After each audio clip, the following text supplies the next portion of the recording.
What's up guys, I'm Akila. Welcome to my channel. In today's video we're going to be trying out the new Colourpop Pretty Fresh concealer. I did do a review. If you hear chewing, it's my dog. I shouldn't have gave him a treat before I started this video. I did do a review on the tinted moisturizer and that was a fail because I had problems picking a shade, but I picked up a new shade, so we're going to try that out today, and we're going to try out the new concealers. I pretty much have the whole Pretty Fresh collection, so if you're interested in that, please keep on watching. For the last video I had the Pretty Fresh tinted moisturizer in 16N, and now I have it in dark 19. So I'm not sure if you guys could see the difference. Yes, you could definitely see the difference. I'm gonna swatch both of them on my hand just to show you guys. Last time was a hot ass mess. Initially I didn't think I was gonna give it another try, but during the last month I've been kind of wishing I had something like a tinted moisturizer, so I said I'm gonna go ahead and try it again. But 19 is the darker one, of course, and 16 is the lighter one. I do have the Pretty Fresh primer. I don't think I've used it since the video, but we're gonna try it again. Everything in this collection, I think it's like coconut. Yeah, it's infused with coconut, and I love coconut. Like anything coconut scented, like I love it. Coconut oil, coconut water, like obsessed. Okay, it definitely made my skin look a lot more glowy.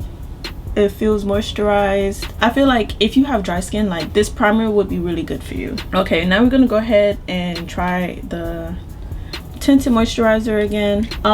They did come out with their own sponge, but I didn't really care for it last time, and I don't see the need to use a sponge like that to put on tinted moisturizer. So I'm gonna use the Juno & Co microfiber sponge. Like it doesn't soak up as much product as like the typical sponge does.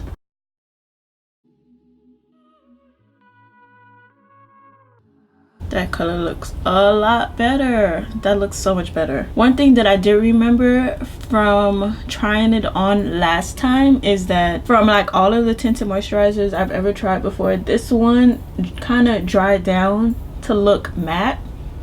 I'm so accustomed to tinted moisturizers looking dewy, but this one isn't like that. When you're first applying it, it does look very luminous and stuff, but it dries down. Okay, here is one layer of the tinted moisturizer. Since I didn't use the typical sponge, you gotta kind of keep it in mind that this coverage looks a lot better than it would if you used a regular sponge. I would suggest using a brush, or if you have a microfiber sponge, using one of these. You could definitely still see my acne scarring, but there is coverage, and I like that. It's crazy how much of a difference actually getting your shade could like influence the way you feel about something. But I do see myself picking this up again to use it, because not all the time, well for me, I don't want a full beat every time I leave the house if I do want to wear makeup, and I feel like I could just easily put this on and go. Okay, now we're gonna go ahead and get into the concealers. I have shade medium dark 129, and I have medium dark 145. Okay, so I'm gonna go ahead and swatch these shades next to each other. Okay, 145 is the darker shade, and 120W is the lighter one. I typically get a shade that's close to my complexion, and then a shade that's a little lighter for brightness.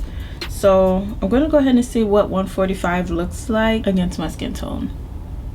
I think that's definitely a little too light to be like my skin tone shade, but I like it. It's more of like it gives you more of like a natural brightness instead of like very bright. Okay, I'm gonna put 120 under my eyes, and I'm gonna mix it with 145. That is bright. And then I'm gonna put on a 145.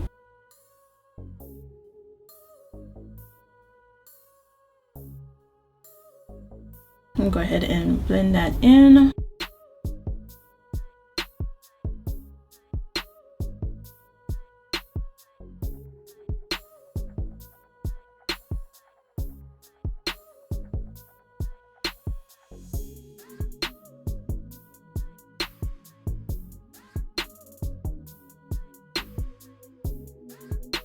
I feel like I should have compared it to the original concealer. I can't really remember too much of what that concealer looks like, but I feel like it has more coverage. This one might just be like a natural looking concealer, but I'm gonna go in with the darker shade one more time. Where else do I want to put it? And probably on my chin, since like I could still see this spot right here.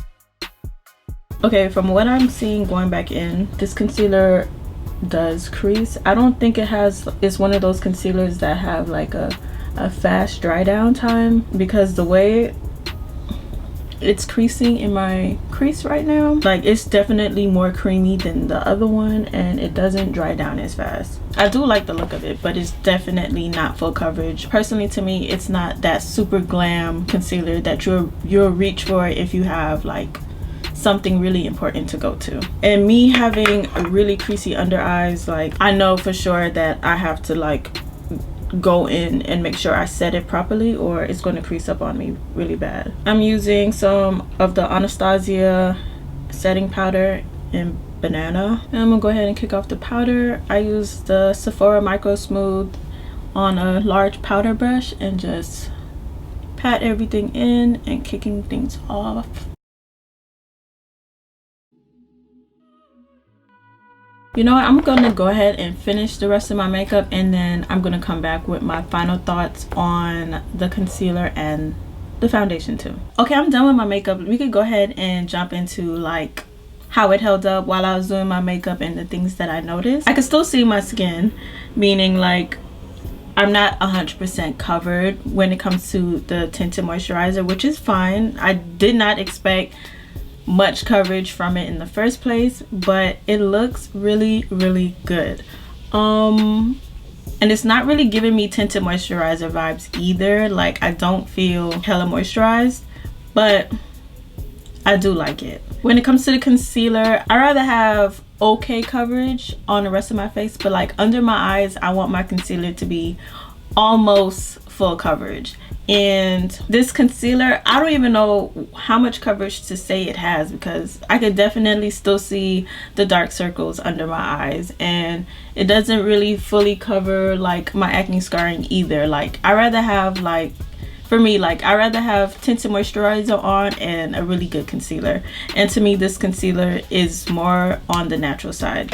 Let's see what Colourpop says about it online. Okay, I didn't even mention that the concealer is $9, so it's 30 shades, which is a lot. It's a creamy, cushiony concealer with full coverage and a fresh natural finish that lasts all day.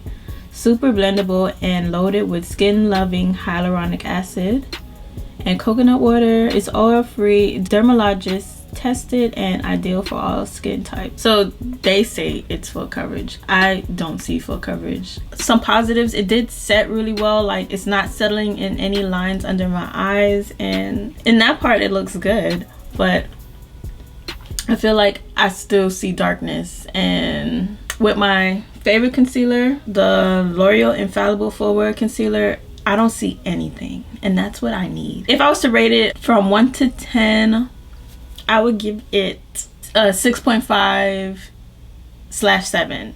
That's how I would rank it. I do not feel like it's full coverage. So yeah, that's about it. Oh, from the Pretty Fresh collection, what I do strongly recommend is the setting spray. I can't really tell you if it makes your makeup last longer, but I love setting mists that have like a really nice spray nozzle, and this one is one of them. It doesn't spray like a water hose. Like it's nice, it's light.